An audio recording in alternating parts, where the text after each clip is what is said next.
Okay, the final way a company can go about building a sustainable competitive advantage is integrating high switching costs into their business. Switching costs are expenses or disruptions a customer will encounter when switching from one product or service to another. It's beneficial for companies to create high switching costs, as doing so can help them retain customers. Cell phone service providers, for example, can lock in customers because of their high switching costs. To change providers, a customer might need to terminate an existing contract and purchase a new phone, both of which can be costly. As such, customers might be less motivated to switch providers even if they're dissatisfied with their current service. You see, how well a company is doing is determined by its ability to maintain its customer and supplier base, regardless of how fierce the competition is.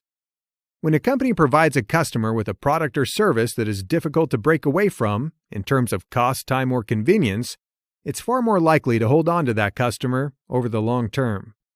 And this makes competition more interesting, because if the company's competitors want to gain more market share, they must offer an extremely attractive price or performance alternative to entice consumers to switch from their current provider. Their competitors will have a very difficult time taking market share away because of these cumbersome switching costs. In many cases, customers just aren't interested in dealing with the fees or aggravation involved in making the switch, regardless of how appealing a competitor's offering is. Not only does this fact allow the company to maintain a strong customer base, it even makes it possible for them to incrementally raise their user prices over time, in order to consistently increase their profits.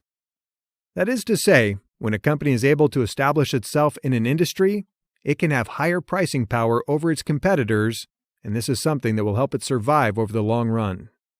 So, as a value investor, make sure you'll look for businesses that are industry leaders, and they know how to integrate high switching costs into their operating and marketing practices.